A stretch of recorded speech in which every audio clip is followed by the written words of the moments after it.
नमस्कार दोस्तों, स्वागत है आपका हमारे YouTube चैनल बिंदास पढ़ाई में। तो आज हम हैं part third balance of payment chapter के, जिसमें हम पढ़ेंगे कैपिटल अकाउंट के बारे में। पिछले पार्ट में हमने पढ़ा करंट अकाउंट के बारे में, इस पार्ट में पढ़ेंगे कैपिटल अकाउंट के बारे में। ठीक है, तो it includes all the transaction of financial asset. वहां पे हमने इकोनॉमिक ट्रांजैक्शन टोटल पढ़ा था बैलेंस ऑफ पेमेंट में, जिसमें हमने पढ़ा था कि भैया goods, services, financial assets and the real asset का जिसमें ट्रांजैक्शन होता है उसको बोलते हैं इकोनॉमिक ट्रांजैक्शन। हमने दो के बारे में तो करंट अकाउंट में पढ़ लिया, अब दो बचे तो वो डेफिनेटली किस में आएंगे, कैपिटल अकाउंट में आएंगे। तो इसमें हम किसके बारे में पढ़ेंगे, फाइनेंशियल एसेट्स और रियल एसेट्स के बीच में जितना भी ट्रांजैक्शन होता है उसको क्या बोलते हैं, कैपिटल अकाउंट के। ठीक है, ट्रांजैक्शन। तो इसमें हम क्या पढ़ेंगे, फाइनेंशियल एसेट्स, जैसे कि मैंने आपको पहले ही बताया था। मान लीजिए शेयर्स खरीदे हैं, बेचे हैं, तो वो क्या हो रहा है, कौन सा ट्रांजैक्शन हो रहा है, फाइनेंशियल ट्रांजैक्शन हो रहा है। या फिर मनी दिया है या फिर लिया है, बोरो किया है या फिर लेंडिंग किया है, तो वो क्या हो जाएगा, फाइनेंशियल ट्रांजैक्शन हो जाएगा, फाइनेंशियल एसेट का ट्रांजैक्शन हो जाएगा। लेकिन मान लीजिए लैंड यहां पे आके खरीदी है या फिर लैंड बाहर जाके हमारी कंट्री के आदमी ने खरीदी है, तो वो क्या हो जाएगा, वो रियल एसेट का ट्रांजैक्शन हो जाएगा। ठीक है, तो कंपोनेंट्स पढ़ते हैं आप कैपिटल अकाउंट्स के।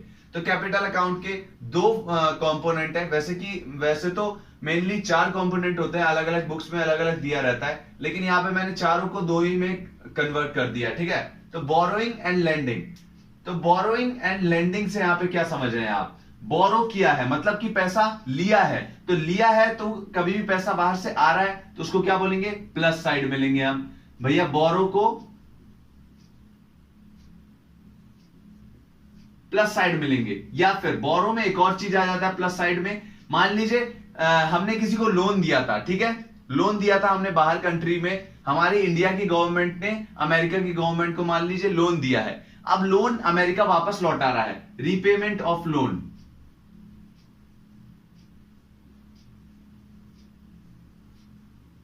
तो ये भी किस में आ जाएगा, प्लस साइड में आ जाएगा। अब मान लीजिए अब माइनस साइड में क्या आएगा, प्लस साइड में तो ये आ गया, अब माइनस साइड में क्या आएगा, हमने लेंड किया, पैसा अपना लेंड किया, लेंडिंग किया, कि भैया हमने बाहर की कंट्री को, हमारे इंडिया की गवर्नमेंट ने अमेरिका की गवर्नमेंट को पैसा दिया है, तो पैसा हमारी कंट्री से बाहर जा रहा है, किसी को दे रहे हैं हम, तो वो किस में हो जाएगा, माइनस साइड में लिखा जाएगा। और अगर पैसा आएगा तो उसको प्लस साइड में लिखा जाएगा।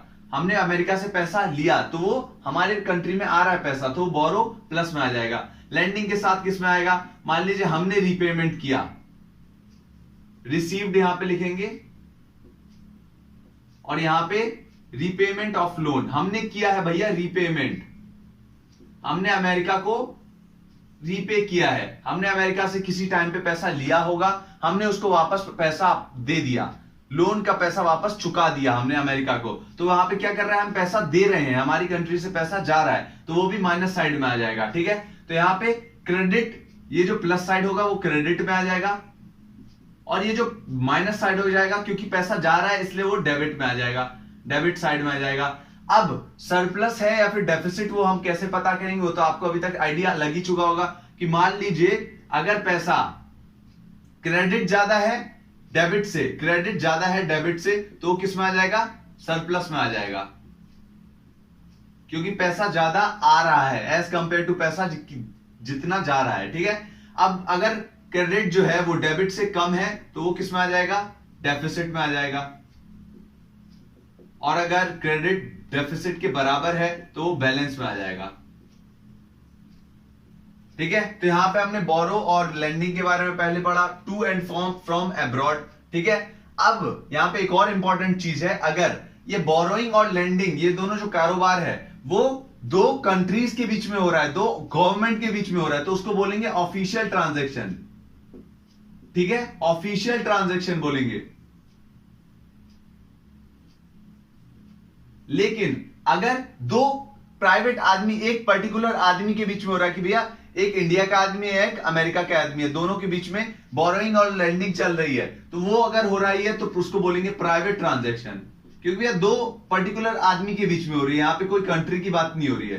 ठीक है, तो हमने देख लिया कि प्राइवेट और ऑफिशियल ट्रांजैक्शन किसको कहते हैं। ठीक है, तो हमने देख लिया बोरोइंग और लेंडिंग से में कैसे हम निकाल सकते हैं बैलेंस, ठीक है, क्रेडिट और डेबिट में। तो अब देखते हैं इन्वेस्टमेंट और on real asset and financial asset में हम कैसे निकाल सकते हैं क्रेडिट और डेबिट के बीच में बैलेंस, ठीक है। तो मान लीजिए इन्वेस्टमेंट हुआ है, अगर हमारी कंट्री में आके बाहर की कंट्री वालों ने आके हमारी कंट्री में इन्वेस्टमेंट किया है, तो वो किस में आ जाएगा, वो प्लस साइड में आ जाएगा, मतलब कि क्रेडिट साइड में आ जाएगा, ठीक है। क्रेडिट साइड में क्या आएगा, इन्वेस्टमेंट, ठीक है। Investment done in the country वो किस में आ जाएगा, क्रेडिट साइड में आ जाएगा। लेकिन अगर हमने जाके, हमारे यहाँ के आदमियों ने जाके बाहर अमेरिका में जाके मान लीजिए कंपनी सेटअप कर ली, ठीक है, वहां पे जाके फाइनेंशियल एसेट खरीद लिया, मान लीजिए शेयर्स खरीद लिए वहां की कंपनी के जाके, या फिर रियल एसेट्स खरीद लिए, रियल एसेट्स जैसे कि वहां पे जाके जमीन खरीद ली, या फिर वहां पे जाके कंपनी सेटअप करने के लिए मशीनरी खरीद ली खूब सारी, ठीक है। तो वो क्या होगा, वो माइनस में होगा। क्यों? क्योंकि हमारे यहाँ का बंदा हमारे देश का पैसा बाहर ले जा रहा है और बाहर जाके इन्वेस्टमेंट कर रहा है, ठीक है। तो अगर इन्वेस्टमेंट बाहर हम जाके कर रहे हैं, हम अगर बाहर जाके कर रहे हैं इन्वेस्टमेंट, तो वो डेबिट साइड में आ जाएगा, माइनस में आ जाएगा। अगर इन्वेस्टमेंट डन टू अब्रॉड हुआ है, मतलब कि हमने जाके बाहर जाके इन्वेस्टमेंट किया है, अगर वो किस में आ जाएगा, वो माइनस में आ जाएगा, डेबिट साइड में आ जाएगा। अगर हमारे कंट्री में आके बाहर के बंदों ने इन्वेस्टमेंट किया है, तो वो क्रेडिट साइड में आ जाएगा, प्लस साइड में आ जाएगा। तो हम आराम से इसके बीच में बैलेंस निकाल सकते हैं। कैसे? अगर 40 करोड़ का इन्वेस्टमेंट हुआ है, क्रेडिट हुआ है 40 करोड़ का, और 30 करोड़ का डेबिट हुआ है, या हमारे यहाँ के लोगों ने जाके बाहर जाके इन्वेस्टमेंट किया, तो किस में आ जाएगा, प्लस में आ जाएगा। प्लस में आएगा मतलब कि सरप्लस है, सरप्लस है बैलेंस। कैपिटल अकाउंट हमारा किस में है, प्लस में है, सरप्लस में है। यहां पे हमने देख लिया कि भैया बोरोइंग और लेंडिंग में कैसे निकालेंगे, सरप्लस है या फिर डेफिसिट में है अकाउंट। यहाँ पे 3 सिचुएशंस भी हमने देख ली कि सरप्लस में कब होगा, डेफिसिट में कब होगा। यहाँ पे सरप्लस में कब होगा, डेफिसिट में कब होगा, इसके बारे में भी जान लिया। अगर क्रेडिट ज्यादा है डेबिट से तो वो सरप्लस में होगा, अगर डेबिट ज्यादा है क्रेडिट से तो वो डेफिसिट में होगा, ठीक है। तो यहां पे हमने देख लिया कैपिटल अकाउंट के बारे में। धन्यवाद आपका इस वीडियो को देखने के लिए। अगर आपको वीडियो पसंद आई हो तो प्लीज वीडियो को लाइक कीजिए, शेयर करिए और चैनल को सब्सक्राइब करिए। धन्यवाद।